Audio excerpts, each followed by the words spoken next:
Everything is just faster paced. Information needs to be at the fingertips. The biggest fear is always not being able to adapt. There has been a lot more adoption towards the cloud technologies. Convince senior leaders to invest. Blockchain and cloud solutions and mobile apps. All these technologies are no longer buzzwords. Welcome to the fourth episode of our webinar series brought to you by Atta Hospitality Finance Consultants. I'm Rabia Shokar. I'm the founder and managing director of Atta Hospitality Finance Consultants. According to Gartner, almost 93% of the finance leaders agreed on their vision for the future of finance. These leaders believe that the future of finance is all about being leaner, digital, and data-driven. An organization will have three broad milestones or stages to go through. The pyramid on your screen is the traditional finance operating model. Finance transformation here would literally mean reversing this pyramid. How important is it for businesses to incorporate digitalization into its strategy? If you're not adapting, the biggest miss which we have is agility. For functional departments, what is really the importance of digitalization in finance function? It's about the automation of financial processes. We need to reduce errors, and we can go back to the Pareto analysis. Every second, every day is getting more complex. Digitization really supports compliance as well. Better collaboration, communication across departments, data transparency and security. It's most important to make sure everybody sees the same data. Where does finance function really stand in its digitalization journey, specifically within the GCC region?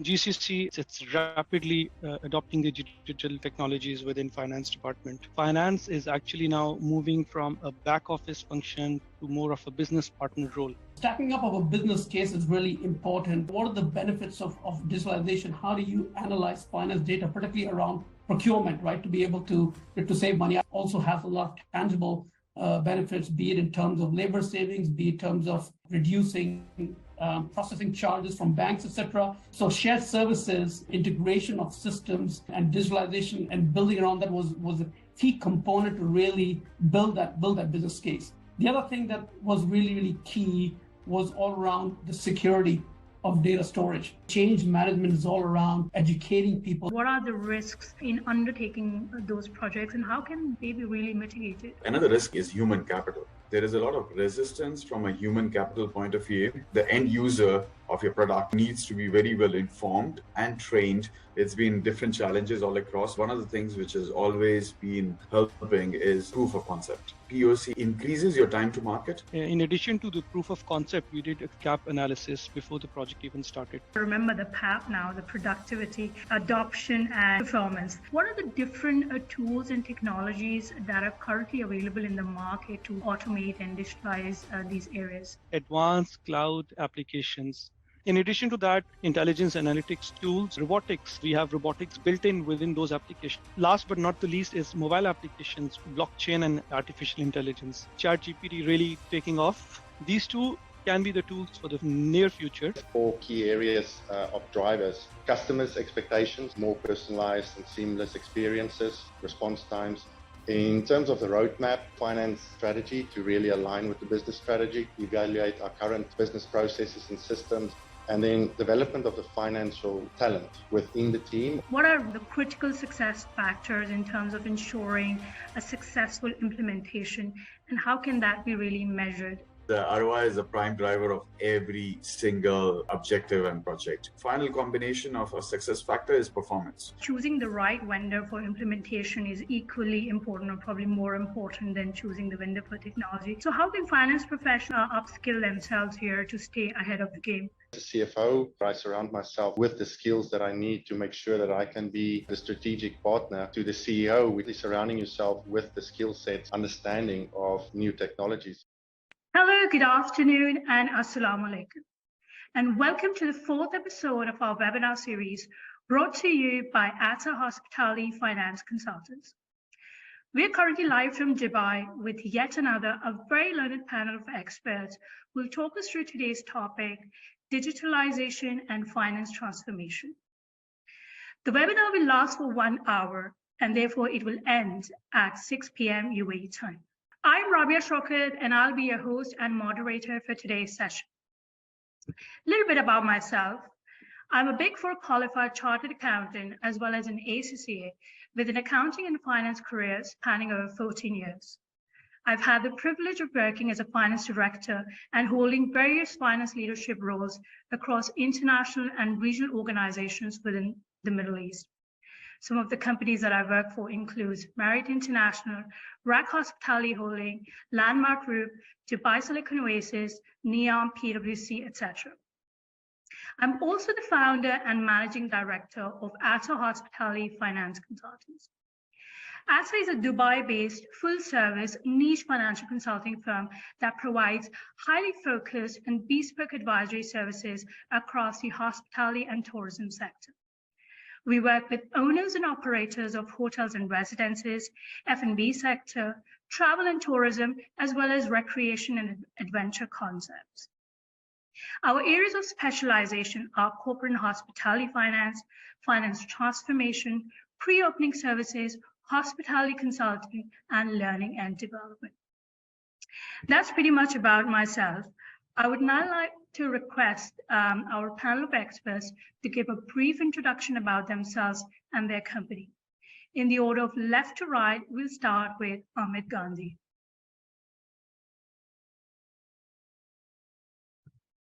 Hello, good afternoon, everyone. Robbie, just checking if you can hear me and see me as well. Thank you, Amit. Great. Firstly, I want to thank everybody who's on the call. You've taken off some time from your busy schedule to attend this, and thank you very much, Rabia, for giving me the opportunity to come and speak on this very, very interesting topic. So just a quick introduction for myself. My name is Amit Gandhi. I started my career with Marriott International, and I really came through the ranks from hotel finance background, excuse me, and I spent quite a few years in Europe with Marriott and also in Middle East and Africa. In my last position with Marriott International, I was actually the area director of finance for Sub-Saharan Africa, leading nearly 50 hotels across 8 countries and 7 brands. One of the key highlights of my Marriott career, and I think that's the reason why Rabia has kindly asked me to come on this panel, is because in 17 to 19, when Marriott took over Starwood, one of the projects that I led for Marriott International was the finance transformation across Middle East and Africa. So I had the opportunity to lead the project for 140 hotels across 16 countries and 40 ownership groups in Middle East and Africa, which gave me a pretty good experience and some insights and challenges and opportunities that one sees when really conducting a massive transformation of system processes and also change management. In my most recent role, I'm actually Executive Director of Finance for PIF, or Public Investment Fund, some of you may know, and it's a startup hospitality project, and that's where I'm currently based at the moment in Riyadh. Thanks, Rabia. Thank you, Amit. Thank you. Hi, everyone, and thank you, Rabia. And I'm really privileged to be amongst all of these elite panelists. Hopefully, I can add some value as a CFO. I definitely have the support of people like Amit and Gaurav, in some of the initiatives that as a CFO I would like to implement, and not necessarily CFOs have all these skill sets, but what I sometimes brings are, the vision and then trying to get the right people to support. A bit about me. So I'm a chartered accountant, ex-PwC, worked in South Africa, and in most of my career in the UAE for the past almost 16 years now. With PwC, I was in the external audit side, and then moved more into consulting across insurance, in hospitality, government, well sectors, etc. I was fortunate enough to work within developers such as TDIC, where we built the iconic St. Regis, moved to RAC International Investments, and then also joined Jumeirah for 3 years, where I've been the Director of Finance, and then been fortunate for the last 3 years to be the CFO for RAC Hospitality Holding, working on pretty much iconic projects as well. And as you might have heard recently in the news, really big projects that's coming to Ras Al Khaimah and will transform the Emirate for the better of Iraq and for the UAE. Thank you for having me. Thank you so much, Rabia. Thanks, Stefan. I think, again, hi, good evening, everybody, or good afternoon, wherever you're based. I'm possibly the one not from the finance sector, but still part of the word which is in this panel, which is about digital. And again, great to have this discussion with fellow peers in many different ways, looking at finance and digital, two extremely different fields, but very combined to each other. So a bit about myself, as you have seen, I'm currently leading digital for Fairmont globally across the world. I've been with Accor for about 6 years. I'm a hotelier by choice, so I've done hospitality. I've been around a little bit. I've worked with Hilton and Jumeirah in hospitality. I know a lot of you probably have touched corners with those two companies. And I've also had the pleasure of working with Yahoo, where I gained a lot of digital expertise. And I was part of the pre-opening team for Dubai Parks, and looking forward to the discussion. Thank you. I'm Mohammed Bilal Junaid, and I'm also a chartered accountant in ex-PwC. I moved to Dubai some 8 years ago. I've been in different companies like Miraz, Jumeirah. Then I moved to Majid Al Futtaim, and then in Oracle. So I've been into the finance transformation side from an IT perspective, from systems perspective. And currently I'm looking into the United Nations International Organization for Migration. We are doing the finance transformation. In fact, the whole business transformation, and I'm the finance transformation lead there. That's it, Rabia. Thank you. Looking forward for a good interaction and good session this one. Thank you to all the speakers for joining in today. It's indeed an honor to have you all together on this platform today to discuss this topic. Before we kick off the discussion, I'd like to give a bit of a context and background to the audience, of course. According to Gartner and a recent finance survey done by Gartner, which is a global tech research and consulting firm, almost 93% of the finance leaders agreed on their vision for the future of finance. These leaders believe that the future of finance is all about being leaner, digital, and data-driven.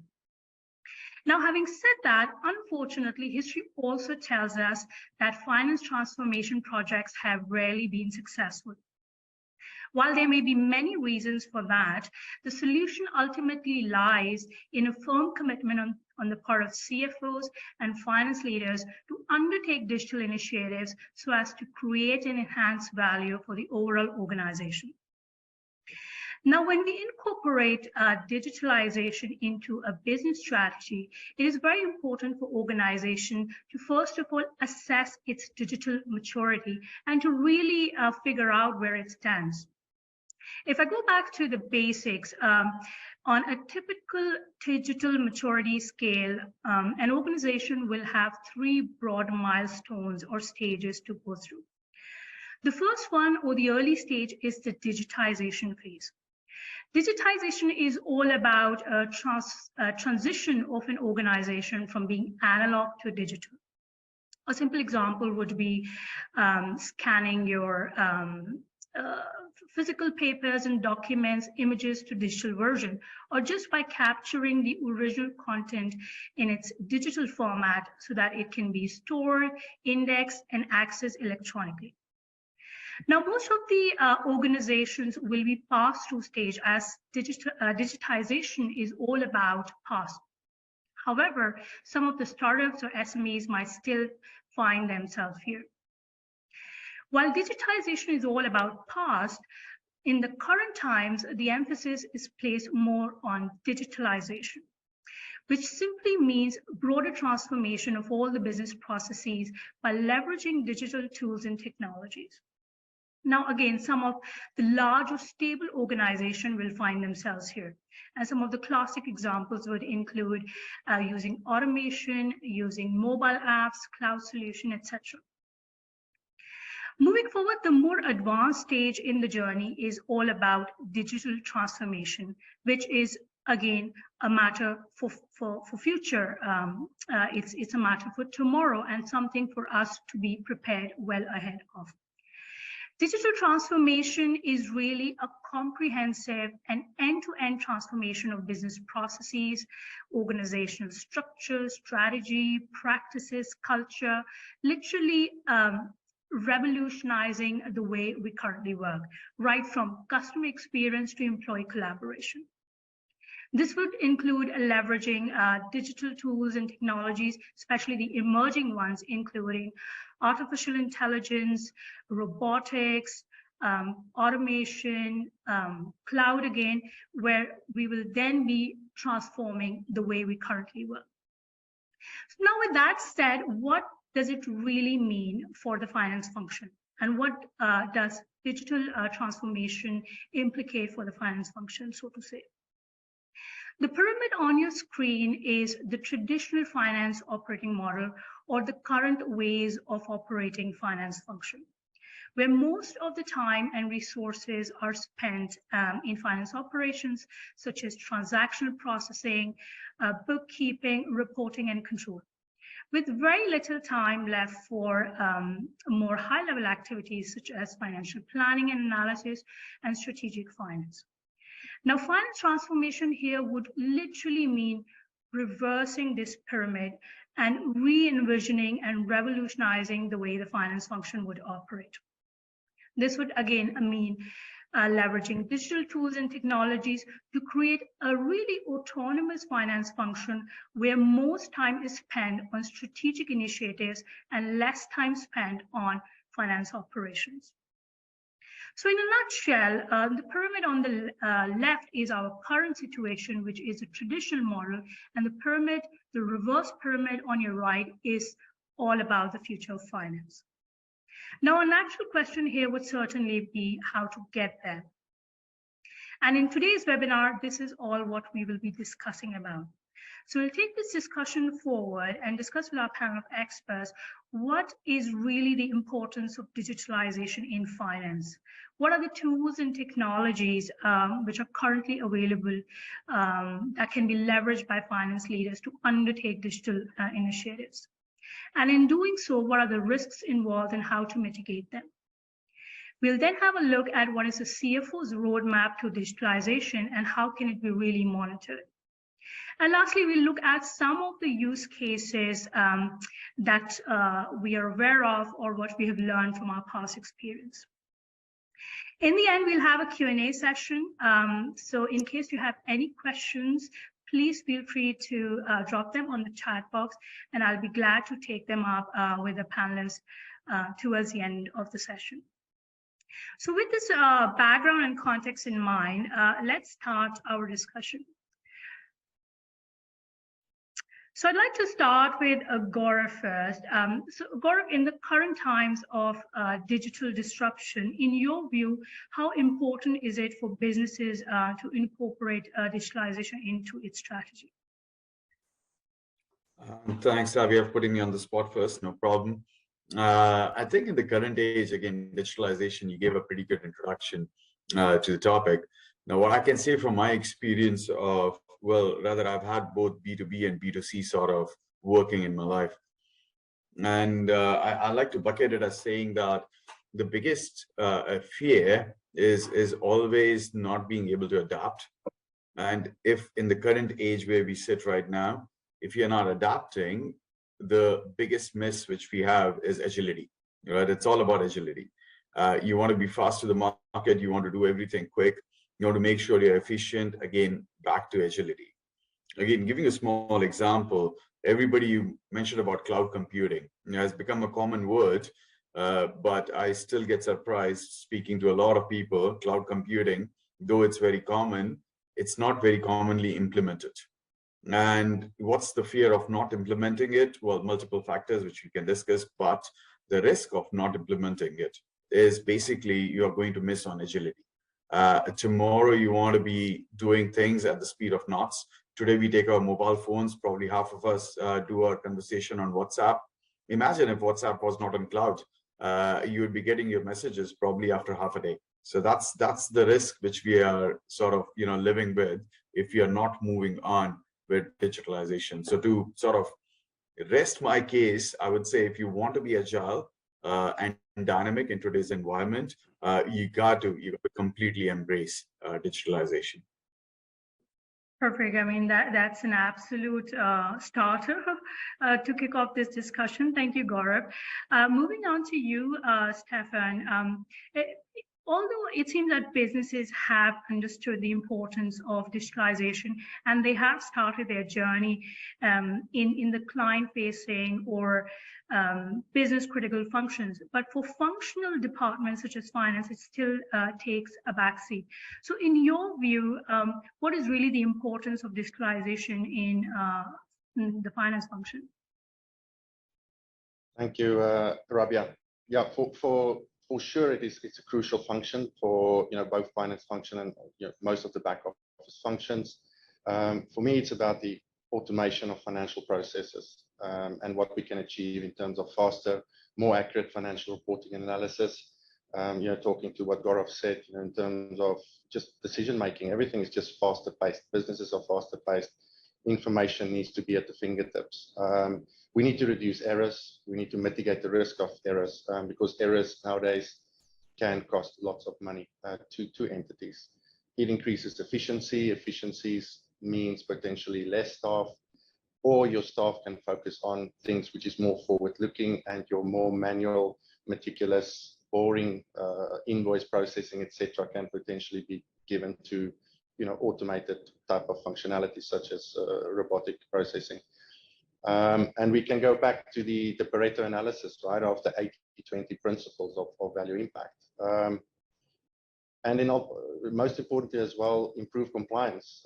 Regulation is just every second, every day is getting more complex, and digitization really supports compliance as well. Digitalization also supports better collaboration, communication across departments, enhance data transparency, security, and then what I always preach and what is most important for, one source of truth is within organizations is of utmost importance to make sure everybody sees the same data and reports on the same data. So for those reasons, for fast-paced environments, I think it's a priority for back office and finance departments to really, focus on this as part of their strategies. Yeah, great. Thank you, Stefan. Moving on to you, Bilal. You have served multiple clients, both internal and external, as far as finance transformation or business process transformation goes. So from your experience, where does finance function really stand in its digitalization journey, specifically within the GCC region? Bilal, you're on mute. We can't hear you. Can you hear me now? Yeah. Perfect. Thanks, Rabia. So taking the discussion from where I think Stefan and Gaurav left, first, GCC, as I've seen in the last 8 years since I've been in Dubai, it's rapidly adopting the digital technologies within finance department. And finance is actually now moving from a back office function to more of a business partner role. And that means that there has been lots of thoughts, a lot of efforts being put into the end-to-end process optimizations. So from my experience, where I've been a part of the internal organization as the finance transformation lead, I've seen what I've seen is there has been a lot more, I would say, adoption towards the cloud technologies, towards the faster reporting, management reporting. Lots of companies are moving into the shared services as well. And management reporting is something that everyone is focusing upon as well. So recently I just came across a survey from PwC. 43% of the finance leaders in GCC, they believe that organizations are now advanced or very advanced in their digital transformation journey, which is very good. Now the remaining 50+%, they are the ones who are still beginners or adopting the finance journey, the optimization of their processes, and adopting the different tools which are available in the market. Great. Thank you, Bilal. Moving on to you, Amit, now, as you mentioned in your introduction that you have formerly been the business function lead for Global Finance Systems Transformation Project at Marriott International. Can you share some of the use cases from your own experience in this particular area? Sure, thanks, Rabia. And no, really, I think Stefan, Gaurav, and Bilal, I think they touched on some really good points. And I'll just go back to my experience of the project and perhaps share some of those perhaps learnings or observations. I think, and I'll bring it a little bit more to the ground, from a hospitality perspective. Historically, we've seen that at least in hospitality, the transformation, particularly around finance, procurement, talk about HRMS, et cetera, has lagged other industries, right? Because the focus has always been, to invest in technologies which are more guest-facing, right? Because it's always been believed that, to collect data from a guest perspective, analyze the data, and how to really make that experience of a guest better, and therefore to increase loyalty, right? And that's where the investment has traditionally gone in, right? And it may still even be true today, right? I think that's one of the things.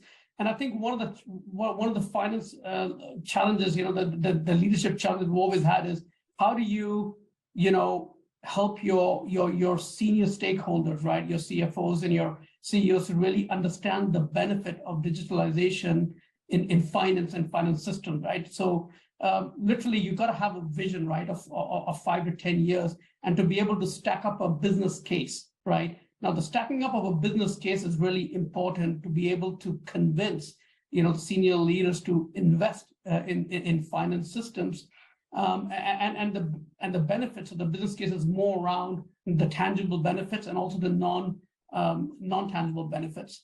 So when we took on the project, for Marriott, and we were looking at it, from really 140 hotels, and you can appreciate different ownership groups, a lot of stakeholders to be aligned, right? And I think the vision is always, does it have an ROI, right? That's fundamental, right? Does it save us money?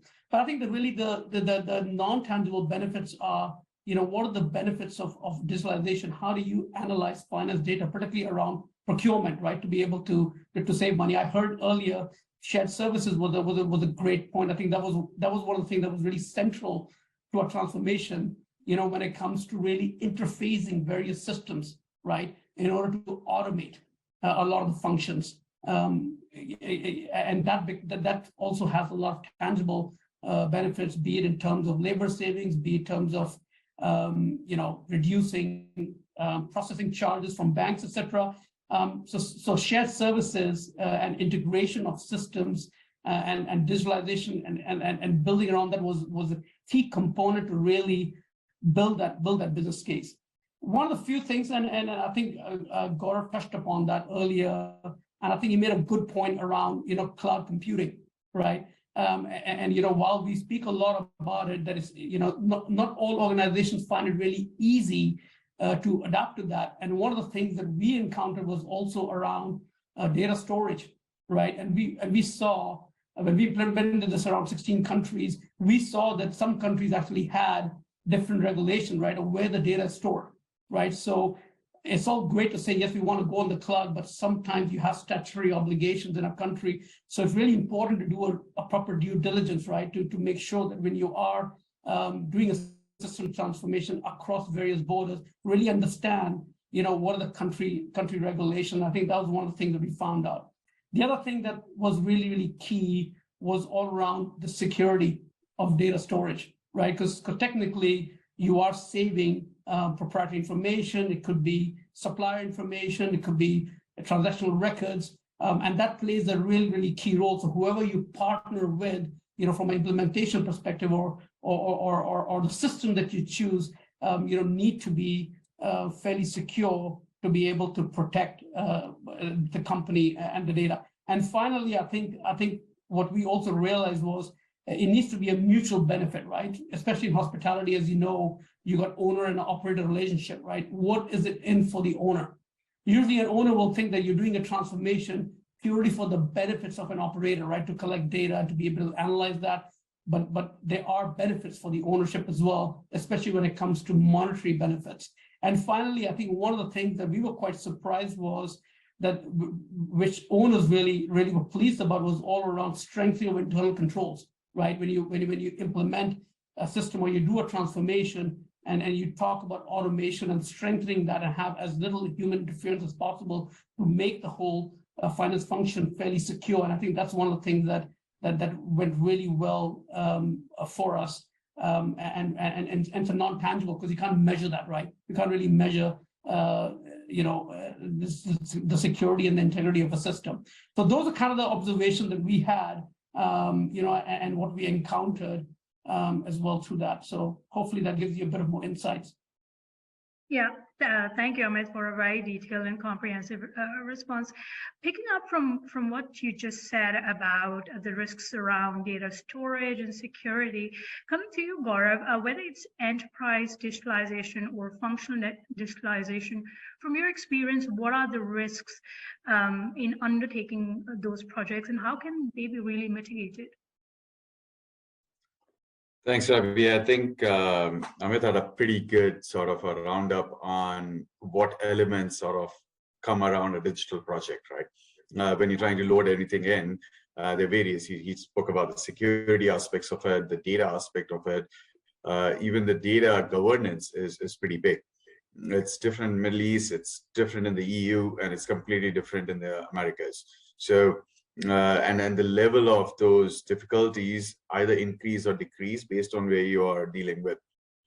But another risk which I've seen, which is completely different from technology, is human capital. So of recent, I'm seeing this a lot, that there is a lot of resistance from a human capital point of view to not come on the same bandwagon as the leaders to incorporate what they have envisioned.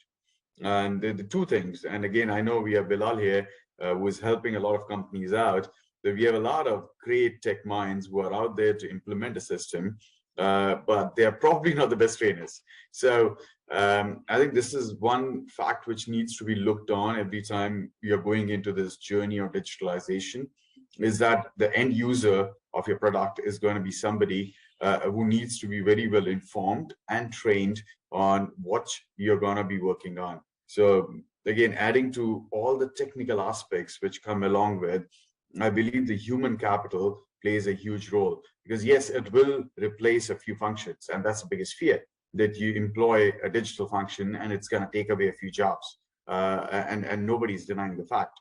At the same time, it opens opportunity for further jobs in the market where that transition needs to happen through potential and well-targeted training amongst that human capital. So I think, I would like to highlight that one because, again, I'm seeing that more and more often as more projects roll out. Yeah, thank you, Gaurav. You touched about the human capital bit, but if we just purely look on the technical issues, the risks, how have you managed to mitigate them in your previous projects? There's, I would say, not one hat fits all. So it's been different challenges all across. But one of the things which has always been helping is always developing a POC, right? You have a proof of concept. And again, I'm never one in favor of batch development. So you don't go across the whole stream. You always pick and choose, and you start with your sort of lowest impact extremes. And that POC way of working increases your time to market. So if something you're going to achieve in 6 months, it probably makes it 9 months because you spend 3 months on developing a proof of concept. But I believe that is a key to mitigate any possible risk which you're going to have with development. So that's definitely one of the key elements. And then not underrating that, I think you also have to determine, I know there's an ROI required, but what has also helped us is that in the initial development phases, we are not compromising, and then we work very closely with the procurement teams and everything. And it's not where the number counts, it's where the quality counts. So I think two elements is trying to understand where the quality lies and ensuring that your proof of concept is strong enough for an entire sort of a digital transformation. Yeah, I mean, that's a very important message, right? Taking small steps at a time. Moving to you, Bilal, and picking up from what Amit was saying in terms of the areas of opportunities for finance transformation, like shared services, procurement, and even automating simple operational processes like AP and AR. What are the different tools and technologies that are currently available in the market to really, automate and digitalize these areas? Thank you, Rabia. So yeah, just before I answer this one, I'd like to take up one point from what Gaurav just said, and the answer to that was like one of the projects that I'm doing currently is IOM, which is a huge project, International Organization for Migration.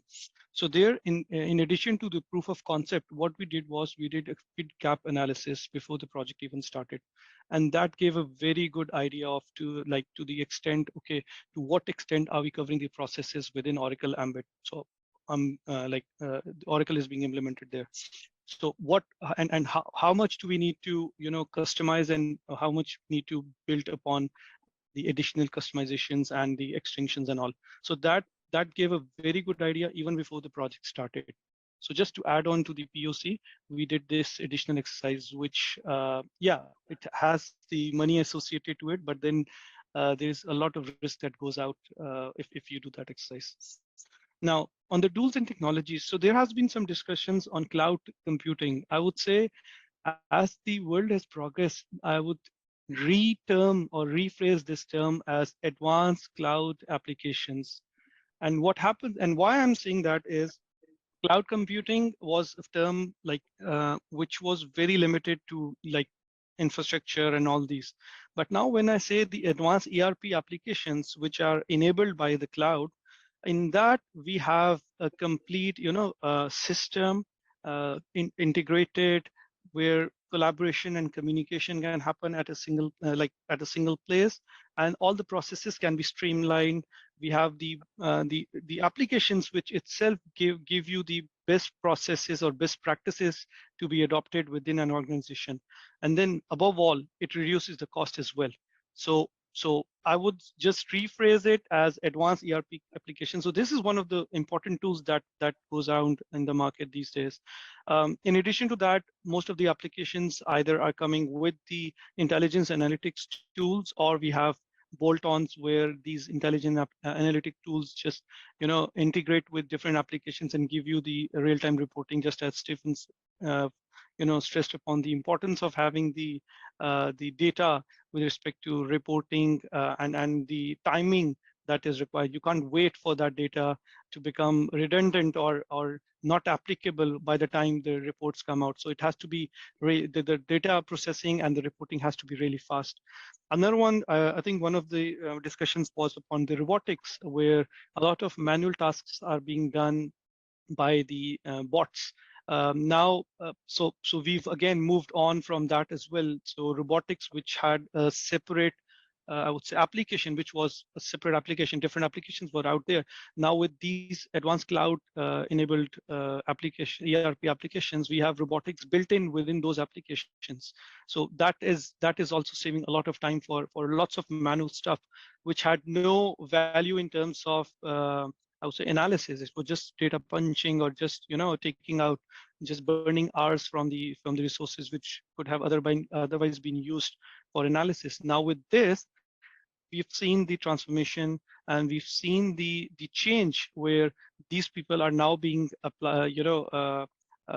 made to invest their time into the analytics, being trained well, and moving into that side.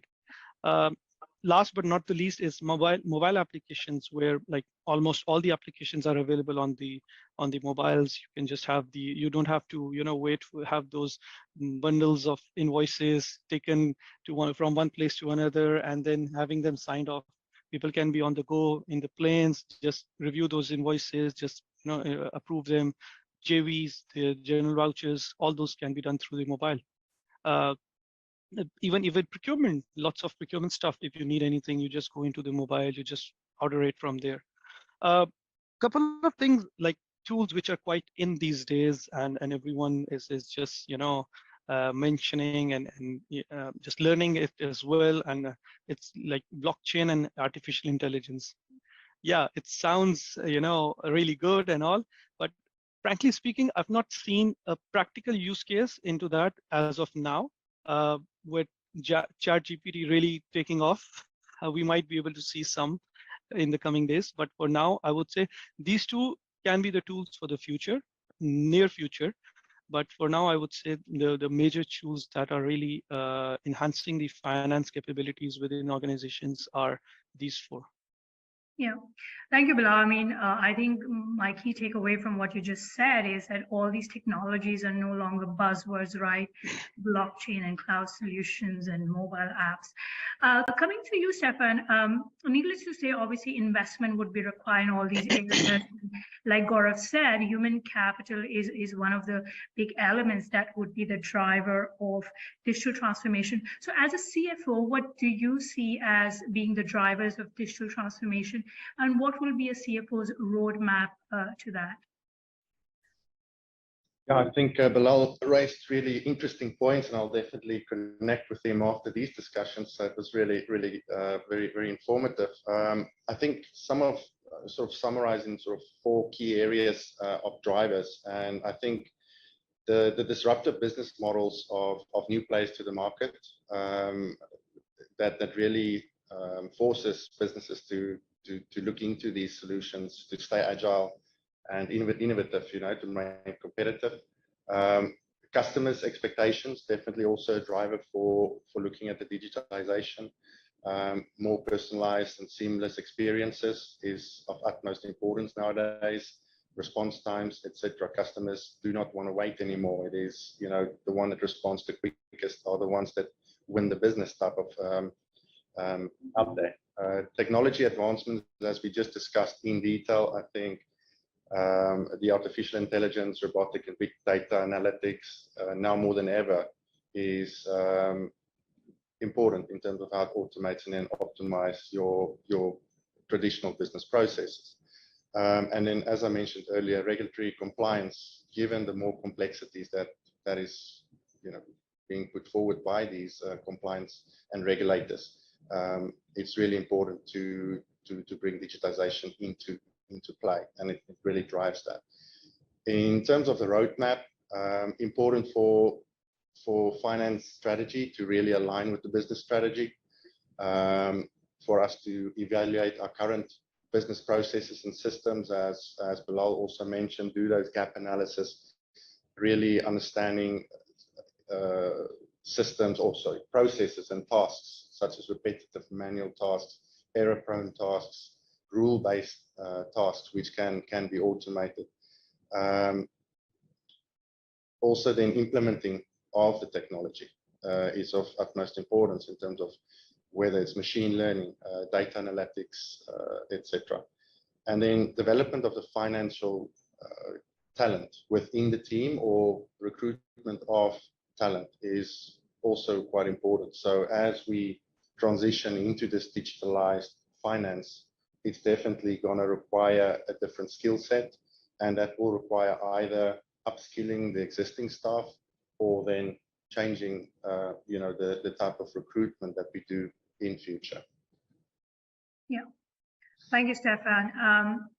So moving to you, Ahmed, you already mentioned about quite a number of business cases you have dealt with the owners when you were leading the finance transformation project at Marriott. Other than the obvious, ROI returns, which are fairly tangible and would make the decision-making process fairly easy, but there's a lot of intangible or non-tangible element attached to digitalization.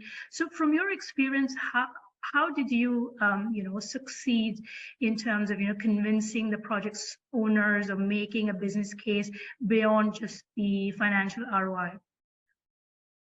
Yeah, Rabia, I think you raise a really good point. As you can appreciate, that when you're doing a business case for 140 odd hotels or entities, you're always going to have a few where the numbers are not going to stack up, right? And it's a fairly probably easier decision if you show significant savings over a course of 5 to 10 years but when the savings are not there, what are you, how are you pivoting? How are you demonstrating that the system could potentially bring tangible benefits? I just want to take 1 minute though, firstly, just to talk about a bit of the business case. I want to go back to what Bilal mentioned around the really important point of gap analysis. I think that is extremely important before you do any business case, right? You need to be able to understand, where you are today and where you want to be, and that has to be clearly identified.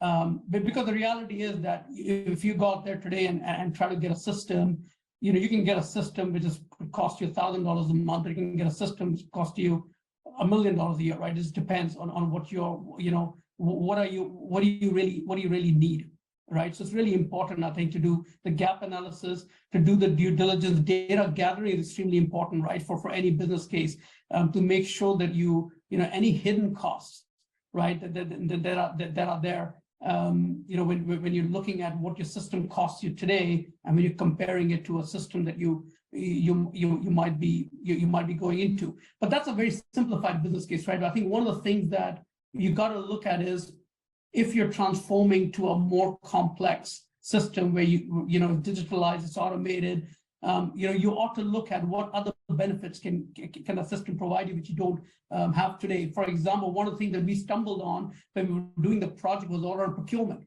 We identified that the same vendor was providing the same product in the same country at different prices, right? And that's something that we never baked into the business case, right? And so when we went back and did a true up of a business case and saw the procurement benefits around centralizing, right? That was a huge advantage. Another thing that what we were able to do is credit card commissions, right? For example. So now, as you're gathering data, right, for 140 units, what else can you gather data for, right? So credit card commissions are another one that we gathered data for, and we consolidated, and we went with one who was to an acquirer, and we were able to negotiate a significantly reduced credit card commission for all the units. So I think what you got to think about is, system transformation is not just purely a saving on a system or the advantages of going to system. What other tangible benefits you can drive while you're doing the project? The power of gathering data, right? And how do you analyze and how do you monetize that data? So I think that was a really cool kind of aspect that we did, from a financial perspective, to really make sure the ROI sticks up. From a non-tangible things, I think the main thing that really stood out was, one was purely about data security and compliance, right? You can imagine that if you've got servers on individual units, individual hotels, it's a lot easier to hack into those.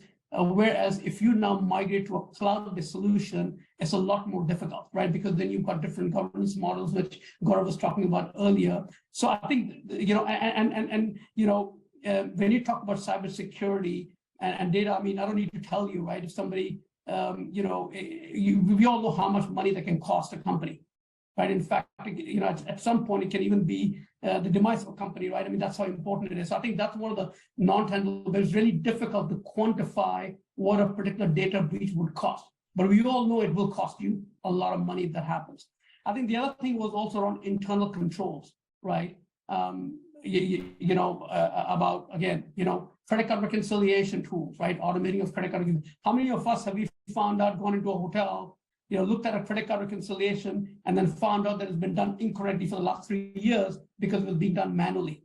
And then you end up writing off a lot of the stuff, right? So it's very difficult to quantify, the risks around internal controls as well. So I think that's another area where we saw some good take from some of the hotel owners, where the business case didn't stack up, but they understood the value of why you're doing the transformation, also the value of really how you're going to use that centralized data to be able to drive future benefits in a hotel or an entity. Yeah, thank you, Amit. Moving on to you, Gaurav. Assuming that we've made a business case in front of a project sponsor and we are now ready to, kick off the project and begin the journey. In your view, what are really, the critical success factors in terms of ensuring a successful implementation, and how can that be really measured? So, Ravi, in a room full of great finance experts, if I say ROI is of no value, I think they're all gonna look down on me. So, yes, ROI, no matter what said, ROI is a prime driver of every single objective and project. How you look at that ROI is what is different, right? ROI is not already always monetary, but keeping ROI aside, I believe one of the first things of success factors we look at is adoption. So any digitalization, really, again, you are digitalizing, but end of the day, there's still human involvement. So the adoption of those processes at every single level is one of the first key elements which we do. In fact, we have a habit of, and again, we are humans. We like a little bit of push and competition. So every time we go back old school, you have a project, it comes on, you have to drive adoption. What do? You put everybody together and you compete. You compete for the top three podium to sort of bring about this competition and bring that adoption to a level which is highly acceptable. And I know in every industry it's different. You may say 80 or 90% adoption level is superb, or you might say, you know what, it's nothing less than 100%. Once you get through the initial hurdle of adoption, I think that's when you start looking at productivity. Yes, you're adopted, but how well is the quality of what you're delivering? So I might be using a process, but how well am I using? So you're basically transferring from quantifying to qualifying. So you start from adoption, you move on to, how is the productivity on that? And finally, a final combination of a success factor is performance. So, and that's what I meant to say in the beginning, your ROI need not be financially driven. If it helps to improve your performance overall as a company or as a function, I believe that's one of the biggest success factors which you have laid down on the table. Which, again, going back to the fact which Bilal had said, if you had done your gap analysis, you already know what high performance looks like for you.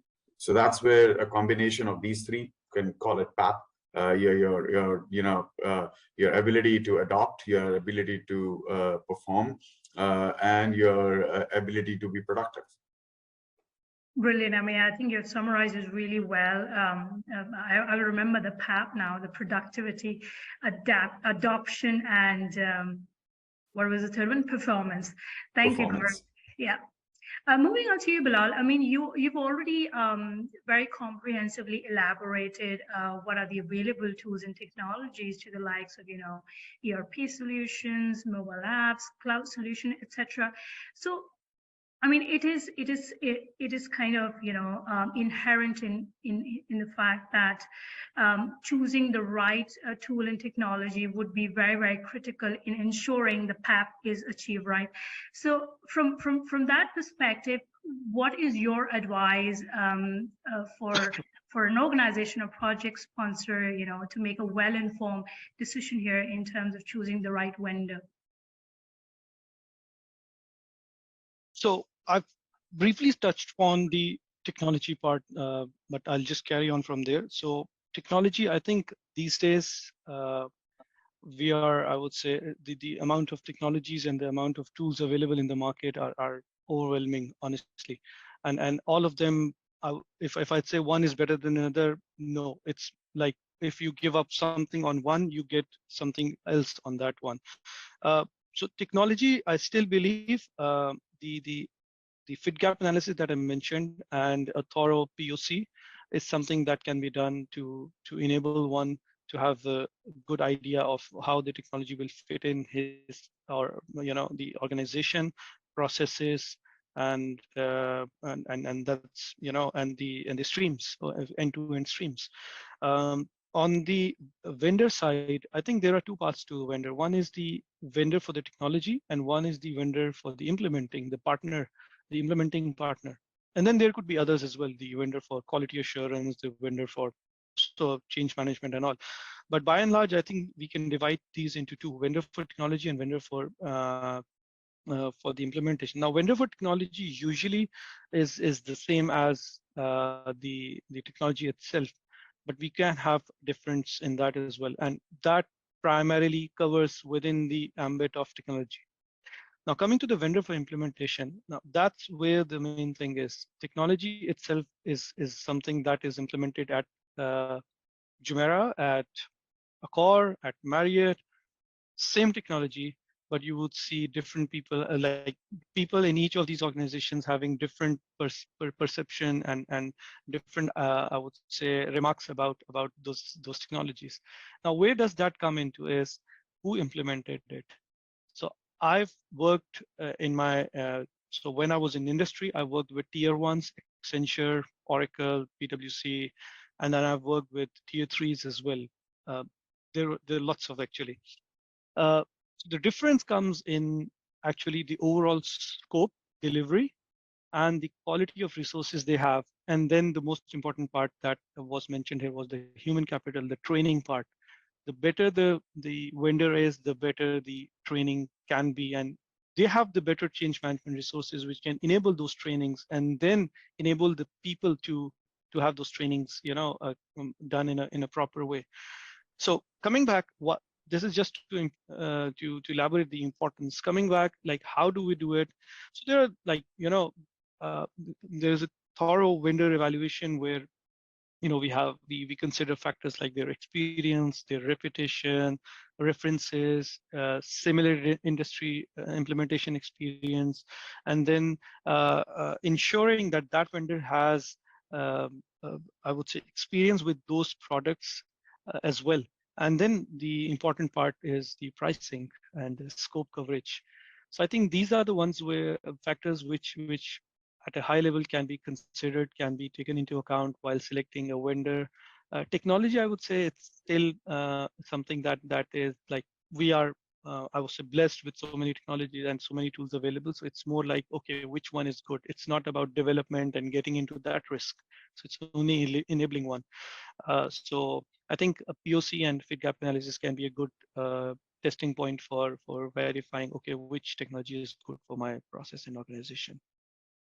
Great. Thank you, Bilal. I think you touched upon an important point, right? That choosing the right vendor for implementation is equally important, or probably more important than choosing the vendor for technology. I've got 5 minutes left for the webinar and 2 important questions. Moving to you, Stefan, we have stressed enough on the importance of gap analysis and lack of talent, the human capital in this area. And also you've also talked about previously, one of the fundamental drivers for digitalization would be having the right talent and upskilling them. So how can finance professionals, really upskill themselves here to stay ahead of the game and not lose their jobs in the future? Yeah. So I think ultimately it's up to both the financial professionals themselves to keep up with the game, taking courses, certifications, understanding the emerging technologies that's out there, and see how it can support me as a CFO. I'll definitely upskill myself, but my focus will be to make sure I surround myself with the skills that I need to make sure that I can be the strategic partner to the CEO, which is very important nowadays for CFOs, not just being, the traditional CFO, but really working with CEOs, having a strategic role to play in a company. So definitely surrounding yourself with the skill sets, understanding of new technologies is of utmost importance going forward. Lifelong learning in anything, whether you're a chartered accountant, it's always that lifelong learning and staying ahead with trends and technologies, and surrounding yourself with, taking part in webinars like we do here, and hearing from the experts that in terms of their experiences. It's important.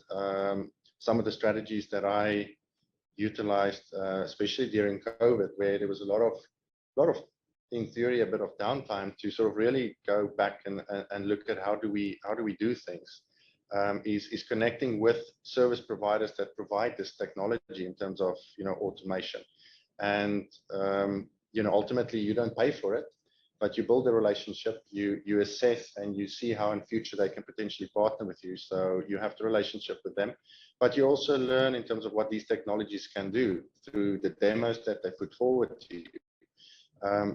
So I think all of these type of staying ahead of the game through ongoing learning and just partnering with service providers, not necessarily always doing business at that point in time, but staying in touch and understanding what is out there.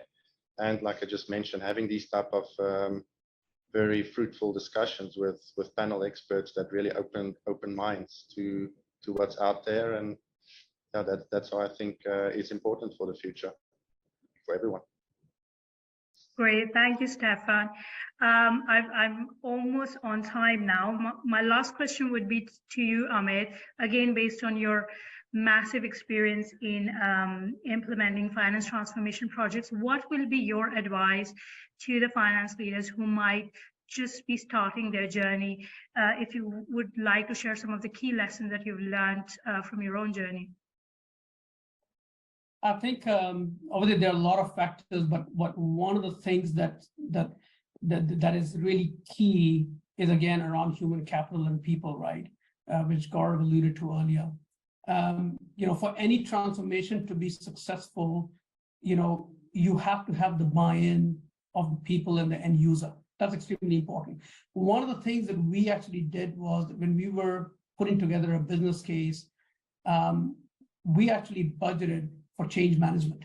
And a lot of the organizations historically have overlooked this key element of it. And change management is all around really educating people and really taking them through the journey, helping them understand that, look, there's going to be pain in the beginning, but then when you come out of it, you're going to be adopting new technology, you're going to be learning new things, you're going to be upskilling yourself. So that whole change journey is really important, and to ensure that you're budgeting for that in your business case.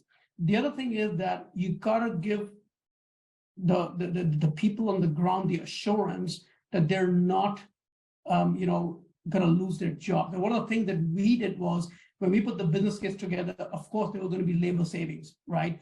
But we built the business case around natural attrition, right? We didn't say that, okay, from day one when we go live on the system, we're going to let go of 3 or 4 people. I think that's a critical error. If that's the message you're starting off with when you're transforming, that, oh, we're going to drive efficiencies, we're going to drive labor savings, I think that's a wrong angle to take. I think the angle should be really around development of people, upskilling them, and really helping them use technology. I mean, when we implemented these solutions in Africa, I mean, we got huge support from some of the government bodies we're working with, some of the owners, because we were now upskilling and the local talent, right? And that was one of the big reasons why we had a great success in Africa when we put the system together. So I think change management, human capital, really giving the assurance to the people that this is all about driving efficiencies for the long run. It's not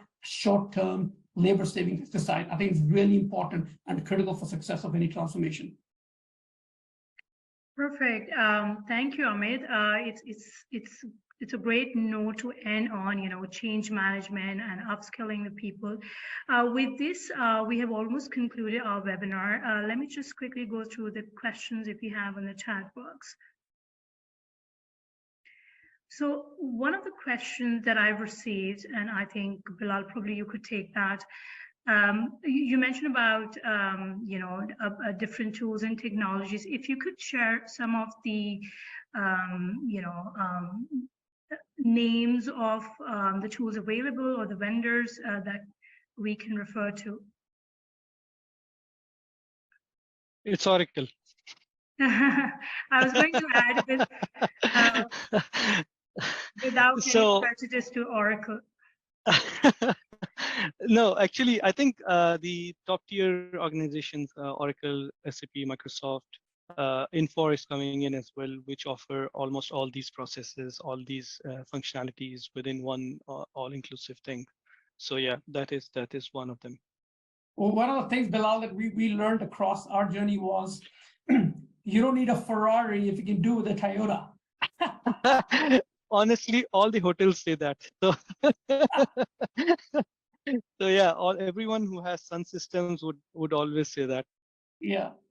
Yeah, Yeah. agreed. But I guess to your point earlier, right, you got to do the gap analysis, what you really need, because every vendor will obviously sell their systems as the best in the world, and functionalities which you may not even need, right? So I think it's really Agreed. important to understand, what is you really need. That's why I mentioned earlier, you need to know your A point and your B point, and the rest you need to really carve out, right? Because sometimes you pay a lot of the cost for things that sound really good in a presentation, but you don't really use them, because it's not critical to your industry. So I think it's really important to do that as well. Yeah, in both terms. So if you're going for a Toyota and you want to do the fit gap, and if you want to go for Ferrari, if you can do that as Absolutely. well. So in both cases, yeah, it's and the best thing is what I've seen the move now is earlier it used to be the functionalities and all the fit gap analysis. Now it has moved from functionality to processes. So you do the as-is processes, and then you map it to the processes which are available within the certain system and application. I think that's the best thing to do. Functionalities can be, the configuration and all that part can come in. Functionalities can, teams can, the organizations for technology, like the technology organizations keep bringing different functionalities and features, but it's the processes that need to be mapped, and that's the current processes. And how do we, and from there you come to know, okay, how do we optimize? How do we make it as per the best practices going around? So that's something important that also, has what we changed. saw was really the integration of various systems as well. You got Agreed. now a lot of systems out there. So which system will have the ease of integrating, right? That's when you can plug in and that data suddenly becomes a lot more richer, right? I think Agreed. integration was one of the great things that we saw. Yeah, that's an important factor as well. Sorry to interject. We need to be concluding this webinar, but I can take this one last question and picking up from what just Amit said. Someone has asked, how far are we in terms of time from development of an all-inclusive software suite that will cover all the facets of finance, accounting, planning, business proposals, taxes, etc.? I think anyone can honestly answer that. Honestly, those are already there. Yeah, those are already there. They are existing. Yep. It's just like you have to, they are there. So, and as I said, as we are moving into the technology part, the enablement, which is enabling the people into the analysis part. So it's a cycle. It's not okay today if we do it, and then it will go on for the next 3-4 years. No, if we today have these capabilities, the people who have acquired these capabilities have moved on to the next part. Now they want those capabilities and technology to come in, like for those as well. So it's a continuous improvement and continuous process. So as of now, we do have the tools. Sorry, I think one of the things you got to be really careful about is also when you're selecting a vendor, to make sure that they have the vision also of where they're going to go in the future. What are they looking at? And then if some of that is applicable or critical to you, how much is it going to cost you? Right? Because you don't want to go 5 years or 3 years later and realize they really want a functionality, and then they come back and sell that to you at a huge cost, right? So it's important to also delve into that, whether the provider has that vision of really upgrading the product and technology and reporting and analytics as time goes by. Because once you've got a system, you don't want to be changing that every 2 years, right? You're in there for 5 to 10 years, right? So it's really important to have that vision as well. Ahmed, you don't want to buy a Ferrari with a Toyota engine. That's Absolutely not. I don't mind a Ferrari engine with the look of a Toyota, though. That can work. All right. Thank you, everyone, for a very, very fruitful, insightful discussion. I really enjoyed it. Hope you enjoyed too. Thank you to all our panelists, Amit, Stefan, Gaurav, Bilal for joining me today. I'd like to sign off now. I wish you all a very good evening and a happy weekend. Thank you very much. Thank you, Rabia. Bye, guys. Thank you, Rabia, for inviting us. Thank you, Rabia. Thank you, everybody. Take care. Thank you. Bye.